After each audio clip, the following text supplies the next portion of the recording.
लेकिन उसके पूर्व में हमारे अंदर प्राकट्य नहीं आता। आज की युवा समाज के अंदर ना सुनने की धैर्यता है। कथा में जाइए ना, कितना आपको युवा मिल जाएगा, सभी 30-40 वर्ष के ऊपर। हे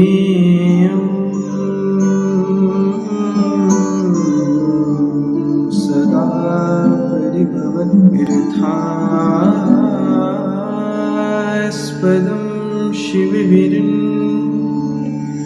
चिनुतं शरण्यं व्रत्यार्थिहं प्रणतपाल भवाब्धिपोतं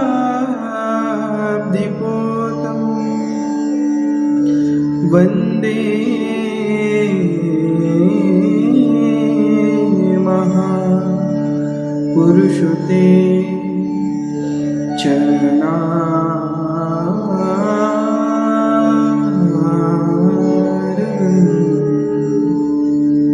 अस्ति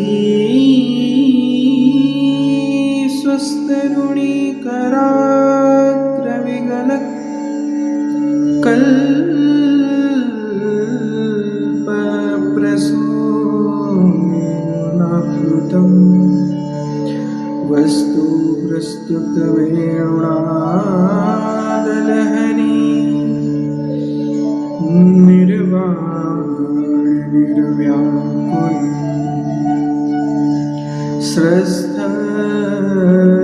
स्रस्तनिबद्धनी विविलसत् स्तन्यस्तयतापरगमखिलो दारं किशोराकृतिः कृष्णत्वदीयपदपङ्कजपल्लरान्ते अद्यैव मे विशतु श्रीराजहंस प्राणप्रयाण समये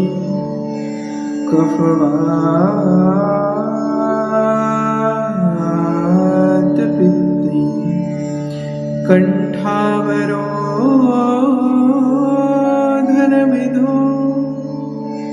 स्मरणो कुतस्ते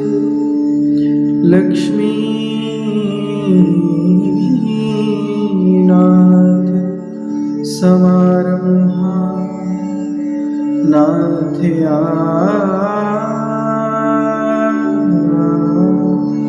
मूलमध्यमा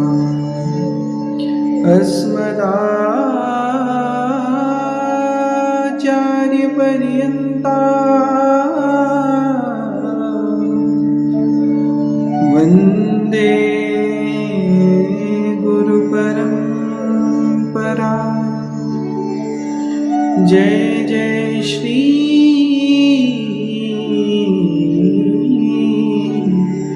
राधारमण, जय जय नवलकिशोर, जय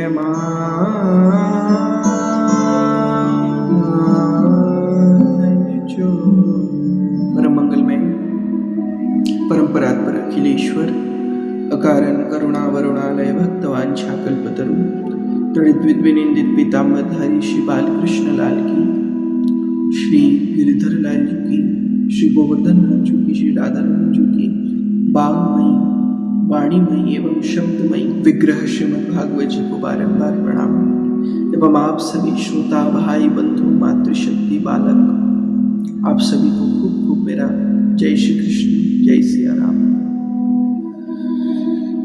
आप सभी को पिछली सेशन में हमने अनेकों पूर्वक विस्तार कराया नरकों के विषय में, भगवत धर्म के विषय में। सेशन 15 ही है, 15 है। हम भक्ति को कैसे हमारे हृदय में प्रकट करें, भक्ति को कैसे आध्यात्म स्वरूप से, भक्ति को आत्म स्वरूप को कैसे हमारे भीतर प्रकट करें, आध्यात्म रूप में आज के परिस्थिति अनुयायी युवा समाज का परिस्थिति, परिवेश एवं स्थायित्व का हम कुछ विषय वर्णन सुनेंगे। और विवेक को जागृत करना भी आज के समय बहुत जरूरी है। आज की जीवनचर्या में, दिनचर्या में लोगों के पास विवेक नहीं है। मैं क्यों कहा ऐसा? आज के समय विवेक क्यों नहीं है, मैं ये कहा। विवेक यदि किसी के पास होता, तो आप एक चीज निश्चित जान करके रखिएगा कि विवेक यदि किसी के पास होता तो विवेक स्वरूप कर्म आज के समय जीव के अंदर एकदम नहीं, क्योंकि कर्म ही गलत है। कोई व्यवसाय करते हैं तो स्वार्थ के बल से किसी से धन हड़प लेना, मारपीट करना, नारियों के समूह में मन लगाना, नारियों को खिलौना बना लेना आजकल। पर विषय बात ये भी है कि आज के युवा समाजों में आत्मस्वरूप बहुत कम है। क्यों कम है? क्योंकि आज हम जिस तरह, जिस टेक्नोलॉजी में, जिस परिस्थिति में जी रहे हैं, वो हमारे लिए बनाया नहीं गया है। क्यों? क्योंकि हमारे अंदर यदि कुछ बनाया गया ही है, वो है एकमात्र सात्विक कर्म के द्वारा आध्यात्म रूप को अपने जीवन में कैसे प्रकट करें। सात्विक कर्मों के द्वारा आध्यात्म रूप को हम कैसे पहचानें, उसको कहते हैं विवेक। कि हमारा हर क्रिया हम बोध रखें कि ये क्रिया हमारे लिए उचित है। लेकिन आज के समय के युवा के अंदर, आज के समय के नौजवानों के अंदर ये बोध नहीं है वो क्या करते हैं या क्या नहीं, क्या उनके लिए वो करना चाहिए, क्या वो उचित है या ना उचित। क्योंकि माता पिता की बात तो आजकल बच्चे suनते नहीं, परिवारजनों की, गुरुजनों की बात तो आजकल के बच्चे सुनते नहीं। क्यों नहीं सुनते? क्योंकि आज माता पिता भी बच्चों को इतना स्वाधीन कर दिए हैं कि बच्चे गलत कर्म को करने से अपना विवेक को गलत कर्म की दिशा पे ले जाकर के भी माता पिता के आचरण को देख करके वो स्वतः उस कर्म को फिर से दोहराता है। मैं ये क्यों कह रहा हूं? क्योंकि माता पिता का आज के जो नए जनरेशन में विवाह हो रहा है, शादी हो रही, तो वो भी इस स्थायित्व की ही है। तो उनके अंदर कैसे आध्यात्म बल आएगा? जब एक पीढ़ी से एक पे चला जाता है तभी वो धीरे धीरे सीखता है। स्कूल में ही सबसे पहले बच्चा नहीं जाता पढ़ने के लिए, बच्चा सबसे पहले कॉलेज में नहीं जाता, किसी शिक्षा क्षेत्र में नहीं जाता, पहले बच्चा घर में ही रहता है। उसका पालन पोषण पहले माता पिता ही करता है, घर परिवार के लोग ही करते हैं। तो जरूरी है कि माता पिता उनके अंदर आत्मबोध की स्थापना करें। आत्मबोध क्या है? समाज का भला करना, राष्ट्र की भला करना एवं सभी दीनहीन जन। हमारा सामर्थ्य है कि मैं उस व्यक्ति को अपने स्वरूप से उसको कुछ मदद कर सकूं, लेकिन उन व्यक्ति को मदद करने का आत्मबोध हमारे अंदर नहीं है। ये कहां से आएगा? यदि हमारे अंदर वो स्थिति पहले से प्रकट किया जाता तो हमारे अंदर अवश्य वो आत्मबोध आता, विवेक आता कि हम उस व्यक्ति का मदद करें। आज वो समाज में एकदम नष्ट हो जा रहा है। जीव को कुछ विषय में, मनुष्य को कुछ विषय में अभी भी जानना बाकी है। आध्यात्म स्वरूप, इतना भक्ति, इतना भजन किस लिए, इतना कथा किस लिए?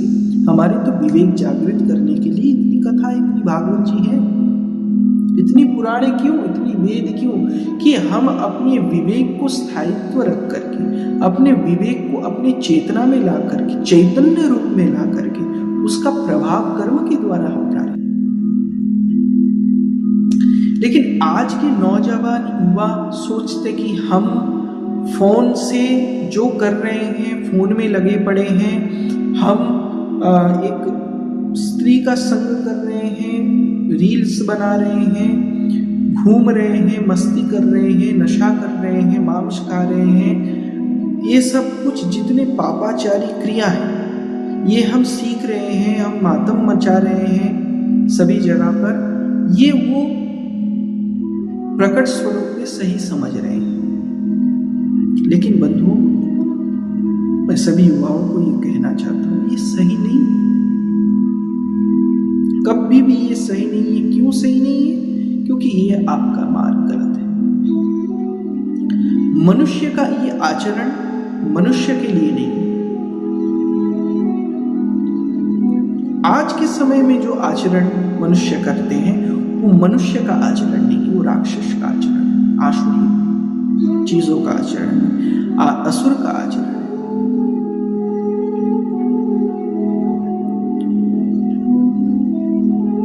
घर घर तुलसी ठाकुर सेवा, दर्शन गोविंद जी। मीराबाई जी ने एक बहुत सुंदर पद अपने वाणी में वर्णन किए, आली री मोहे लागी वृंदावन। क्यों वृंदावन को इतना प्रिय लगा मीराबाई को? क्यों वृंदावन को इतना विवेकी लगा?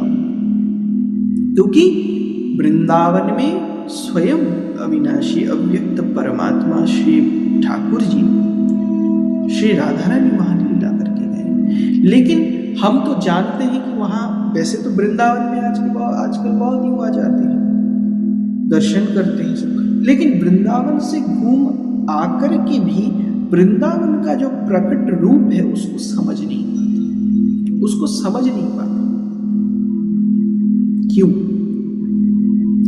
यही है विवेकीता, कि हम जिस स्वरूप में रहते हैं उस स्वरूप को ही अपना मान करके उस स्वरूप में ही हम पड़े रहते हैं। हम उठने की चेष्टा नहीं करते कि हम उठ करके उस दिशा में आगे बढ़े, हम देखें कि आध्यात्म स्वरूप कैसा है। क्यों हमको आध्यात्म में आना चाहिए? आजकल के माता पिता आध्यात्म के बारे में सिखाएगा कैसे? वो तो खुद ही नहीं जानते। शास्त्र को पढ़ाएगा कैसे? वो तो खुद ही नहीं शास्त्र जानते।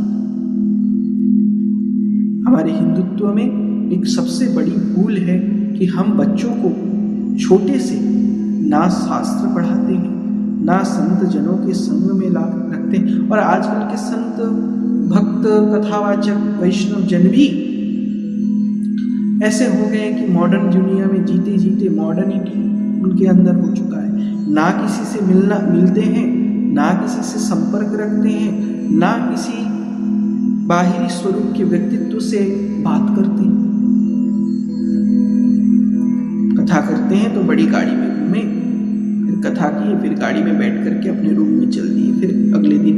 लेकिन व्यास मंच से हम जो बोल रहे हैं उस बोलने का वक्तव्य हमारे विवेक में भी आना चाहिए कि हम विवेकी हो जाए।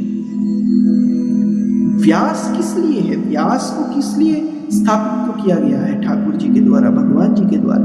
क्योंकि व्यास का अर्थ यह है कि हम व्यास से व्यासाय विष्णु रूपाय, जो व्यास स्वयं भगवान है, और भगवान को जो एक बार समझ लेता है वो तो विवेकी स्वतः हो जाते हैं। आत्म स्वरूप की वृद्धि तभी होता है जब हम हमारे प्रेम, हमारी आचरण, हमारी सर्व रूप से क्रिया का जो फल है वो आत्मा है। कि हम जो कर्म कर रहे हैं उसका सटीक ज्ञान होना, ये आत्मबोध है। एक व्यक्ति अधर्मता में लीन है, एक व्यक्ति धर्मता में लीन है। श्रेष्ठ कौन है? जो व्यक्ति धर्मता में लीन है। लेकिन धर्म कर्म कब पुष्ट होता है? जब हमारा कर्म धर्म रूप से प्रतिफलित होता है, तब। धर्म क्या है? जो धारण करने को हम चाहते हैं उसको ही धर्म कहते हैं। धर्म का रूप यही है कि हम जो जो चीज अपने जीवन में धारण करते चले उसका स्वरूप हमारे आत्मबोध से, विवेक बोध से पुष्ट पाए, प्रकट हो जाए। यही आत्म स्वरूप है, यही विवेक बोध है। जो क्रिया हम करते हैं वो क्रिया हमारे हृदय में आत्म रूप से प्रकट हो जाए, तभी हम ठाकुर जी की कृपा प्राप्त कर सकते हैं। आज की युवा के अंदर ये नहीं। आजकल की युवा कैसे अपने जीवन को परिवर्तन करे? मैं बहुत सुंदर एक बात कहूंगा आपको। आजकल की युवा, यदि आप परिवर्तन होना चाहते हैं तो आप अत्यधिक रूप से भगवान को, भगवान की कथा को श्रवण करिए, समय दीजिए, किताबें पढ़िए, शास्त्र पढ़िए, फोन में अपना समय ज्यादा व्यतीत मत करिए, कथा श्रवण करिए। सब रूप से आप ये निश्चित हो जाएंगे कि आप किसी मार्ग पे चल रहे हैं, किसी सात्विक दिनचर्या में आप अपने जीवन को आगे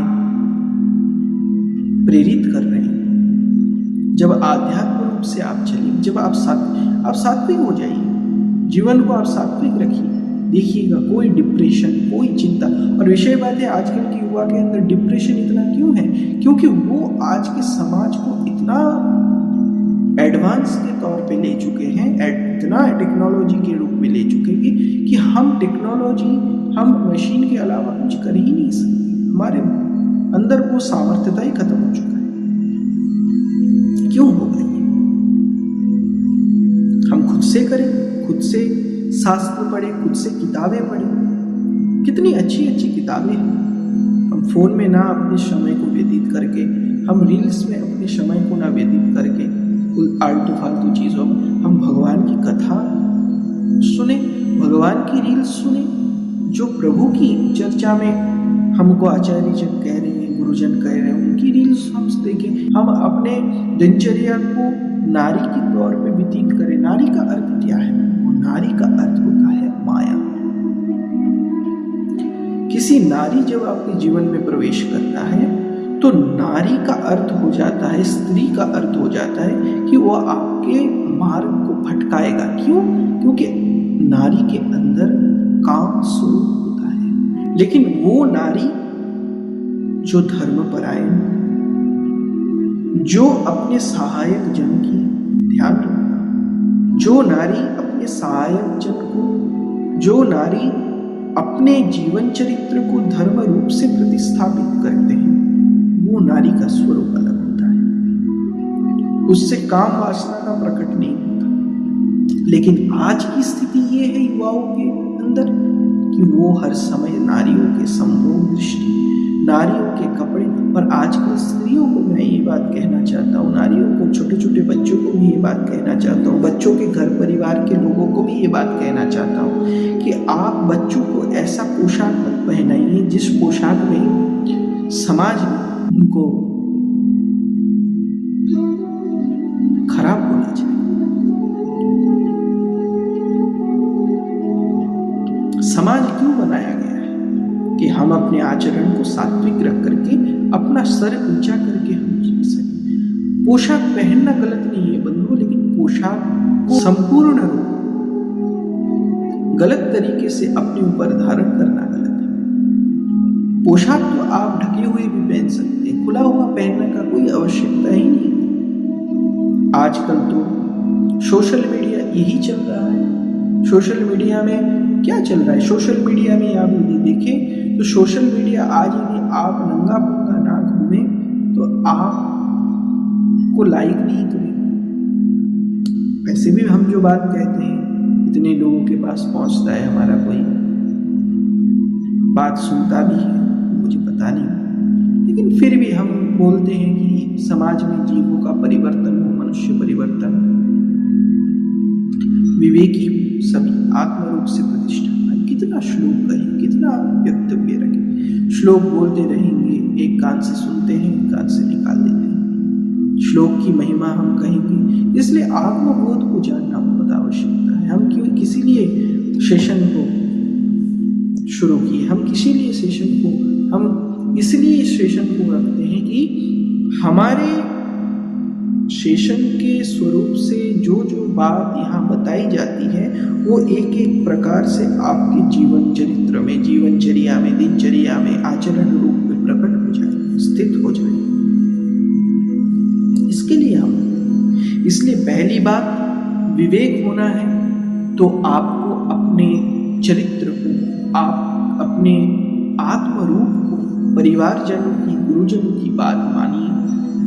ऐसा कुछ कार्य मत करिए जिससे आपका समाज में आपको देख करके लोग सम्मोह की दृष्टि रखें। आजकल के लड़के एकदम धैर्यशील नहीं है, डिप्रेशन में क्यों नहीं जाएगा वो? आज इतना अकाल मृत्यु क्यों होते हैं? कारण तो कुछ है, क्योंकि हम धर्म से हट गए। और भगवान ने गीता में अर्जुन को कह दिया कि अर्जुन, जिस दिन जीव धर्म से हट जाएगा उस दिन उसका विनाश निश्चित है।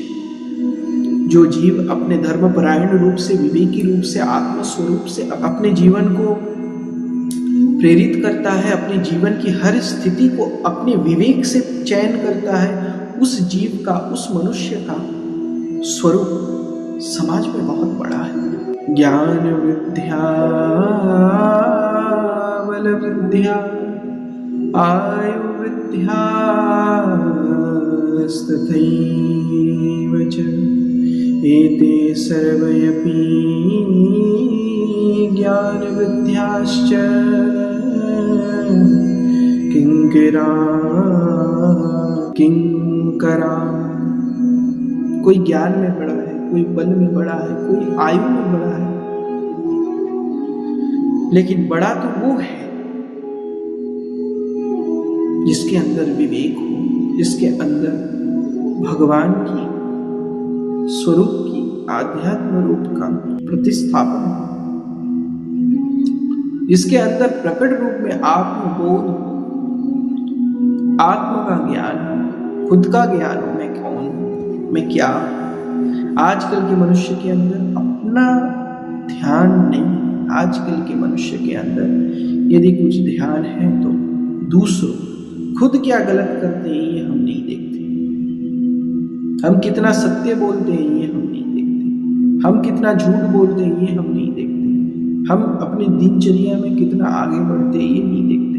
लेकिन हम दूसरों की जब बारी आती है तब दूसरों का फॉल्ट पकड़ने, दूसरों का दोष पकड़ने एक पैर में खड़े हो जाते हैं। इसीलिए आज हम अपने विवेक को, आत्मबोध को इस युवा समाज, ये नौजवान समाज खो चुका है।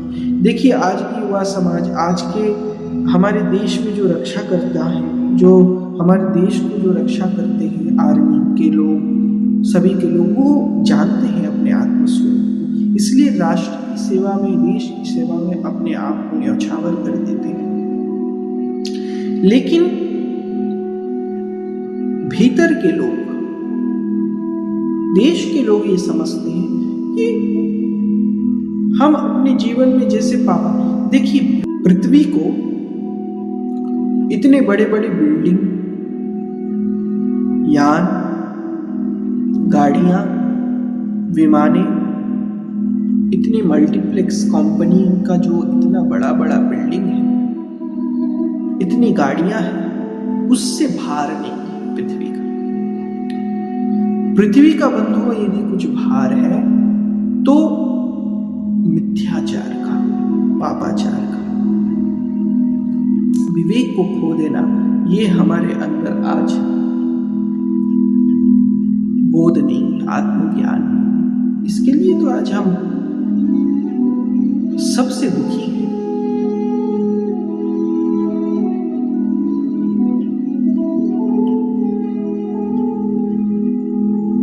दिन कहे धनवान सुखी, धनवान कहे सुख राजा को भारी, राजा कहे महाराजा सुखी, महाराजा कहे सुख इंद्र को भारी।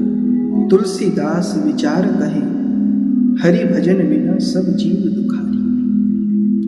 तुलसीदास जी कहते हैं हरि भजन बिना सब जीव दुखारी।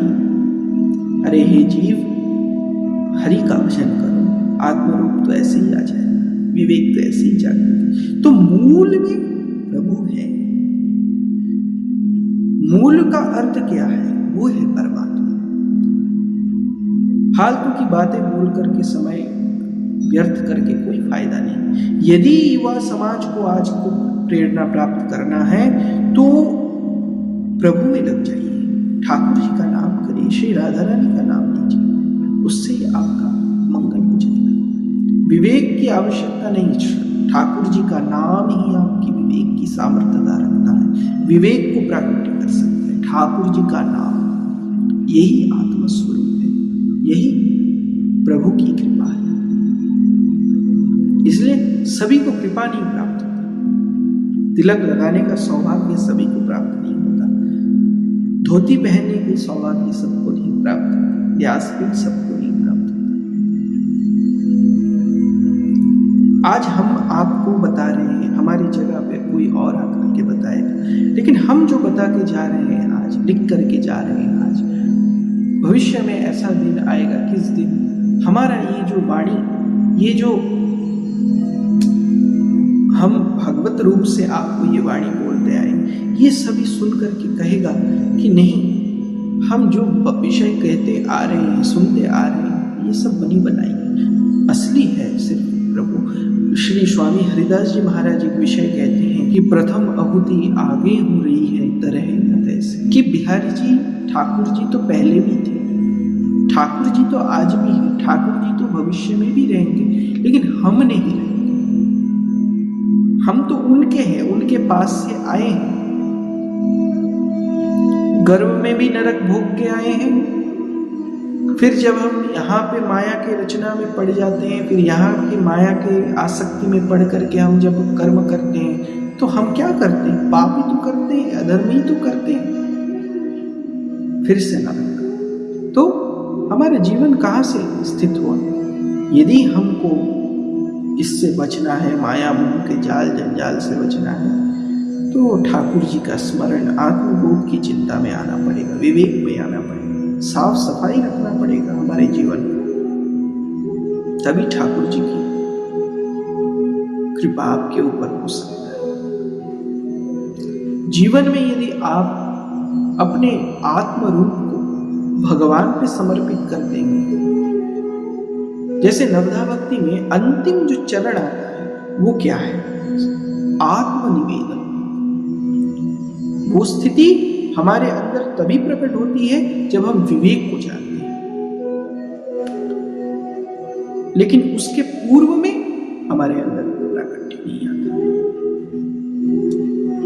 आज की युवा समाज के अंदर ना सुनने की धैर्यता है। कथा में जाइए ना, कितना आपको युवा मिल जाएगा, सभी 30-40 वर्ष के ऊपर। हाँ, अभी के समय युवा जन थोड़ा भक्ति में आ रहे हैं, लेकिन वो सिर्फ रील्स तक अटके हुए हैं, वो भक्ति नहीं कहा जाता। इस्कॉन में चले गए हम, किसी पीठ पे चले गए हम, जाकर वहां थोड़ा नाच लिए, मृदंग बजाए, लेकिन उनका ही दिनचर्या आप घर में जाकर के देखिए, ना तिलक है, ना अर्चन है, ना वंदन है, सब कुछ रील्स तक सीमित है, उसके ऊपर कुछ नहीं। मैं आपको मेरी आंखों से देखा हुआ प्रकट बात आपको कहती हूं, इसलिए ऐसे नहीं चलेगा। यदि हमको प्रभु की मार्ग में आना है, हमको महात्मा बनना है, तो आत्मा को पहचानना पड़ेगा, आत्मा की भूख को पहचानना पड़ेगा, तभी महात्मा का अर्थ क्या है? जो ममता, विवेक और आत्म रूप को पहचाने, वो उसको कहते हैं महात्मा। और महात्मा का स्वरूप, वैष्णव का स्वरूप एक ही होता है, वैष्णवम चित्तम समायातहि वैष्णवाना। वैष्णव के चित्त में जब समाहित होते हैं ठाकुर जी, तभी उसको वैष्णव कहा जाता है, उन्हें वैष्णव कहा जाता है, उन्हें आचार्य कहा जाता है, कि ठाकुर जी उनके आचरण को देख करके सब कुछ अपना त्याग करके उनके सामने आकर बैठते हैं, उनको सुनते हैं, जीव उनको सुनते हैं। आचार्य का अर्थ क्या है? जो अपने आप से आचरण करे, उसको कहते हैं आचार्य। आचार्यवाण पुरुषो ही वेद। आचार्य स्वयं वेद है, जो वेद का स्वरूप है वो आचार्य है।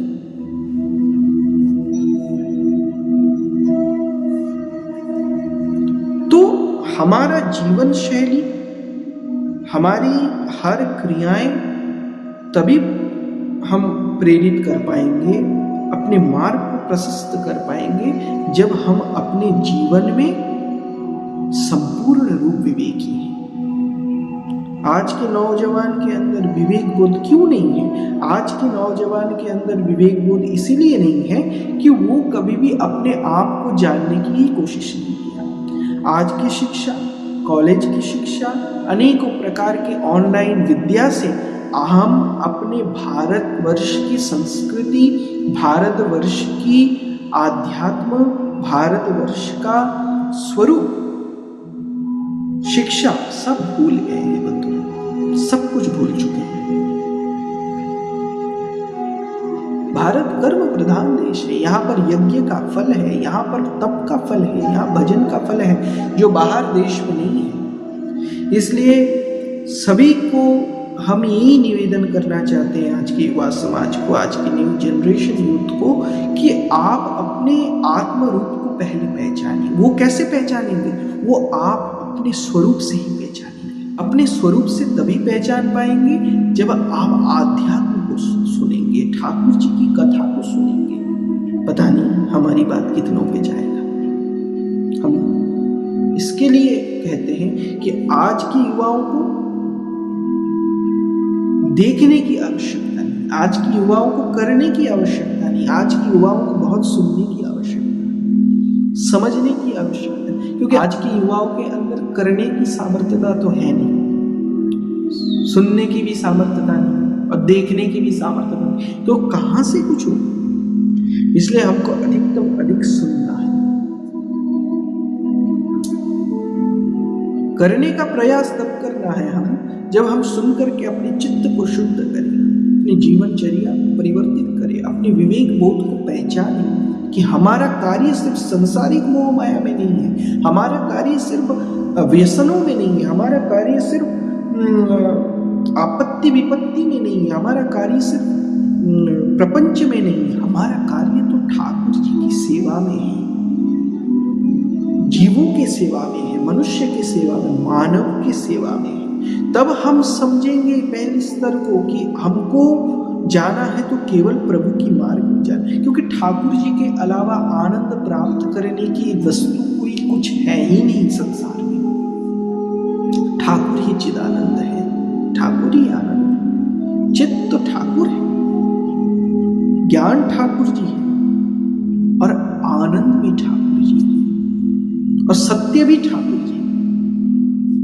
भागवत सत्य है, इसलिए भागवत को हम जितना श्रवण करते हैं उतना ही हमारे अंदर सूत जी को शौनकाद ऋषियों ने कहा, सूताक्षाही कथा सारम मम कर्ण रसायनम, कि हे सूत जी हमको ऐसा कथा आप सुनाइए जिससे हमारे आत्मबोध को हम विवेक रूप से अपने जीवन को कथा में लीन कर दे, भागवत जी में लीन कर दे, प्रभु में लीन कर दे। ऐसी कथा आप हमें सुनाइए, ऐसा आत्म स्वरूप की कथा हमें सुनाइए, रस का कथा हमें सुनाइए कि हम अपने कानों को भी कभी बंद ना करें, जिस कान से हर समय हमारे अंदर कथा ही प्रवेश करते हैं। कर्ण रसायन, जो कान का भी रसायन करे। ब्रज की ब्रज ऐसी वैसी जगह नहीं है, ब्रज का रूप कुछ अलग है, वो सभी नहीं समझ सकते, लेकिन समझना है आपको तो अत्यधिक रूप से प्रभु की मार्ग में विवेक को जानना पड़ेगा। विवेक का अर्थ क्या है? अपने मन का संतोष कब आता है? विवेक का संतोष कब? दया करने से, दान कर, दया दानम च संतोष।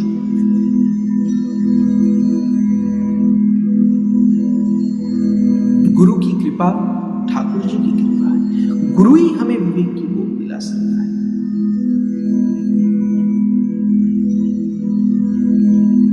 गुरु बिन भवनिधि तरह न कोई, जो विरिमची शंकर शम होई, स्वयं महादेव देवादिदेव। अपने स्वरूप में गुरु का स्थायित्व रखते हैं, जो शंकर की तरह है, शांत है, निर्मल है, बालवत है, जड़वत है, विशाजवत है, जिनका स्वरूप बाल भी है, विशाज भी है और जड़ भी है, जो ज्यादा बोलते नहीं, ज्यादा सुनते नहीं विषय आसक्तियों की बात, सांसारिक बात, वो तो केवल सुनते ठाकुर जी की कथा, और अपने आप में विशाज है, बहुत भयंकर है। वो यदि किसी को बोले कि आपका ये कल्याण हो सकता है तो होगा ही। भयंकर का अर्थ क्या है? आत्मबोध को जागृत कर देना, वो है, उसको कहते हैं गुरु।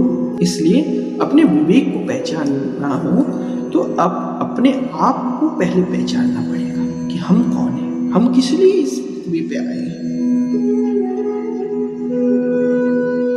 आज की युवा समाज के सभी बच्चों को मैं यही प्रेरणा देना चाहता हूँ, शिक्षा देना चाहता हूँ। आगे भी हम बोलेंगे बहुत कुछ, अब यही सुनिए, यही श्रवण करिए कि अपने जीवन को कैसे कैसे प्रभु की मार्ग में ले जाना है, कैसे कैसे अपने जीवन को ठाकुर जी के चरणों में समर्पित करना है। आज इतना ही बंधुओं, अगले सेशन में हम ठाकुर जी की महिमा कथा के विषय में श्रवण करेंगे, ठाकुर जी के स्वरूप के विषय में चिंता करेंगे, श्रवण करेंगे, मनन करेंगे। आज इतना ही। श्री वृंदावन बिहारी लाल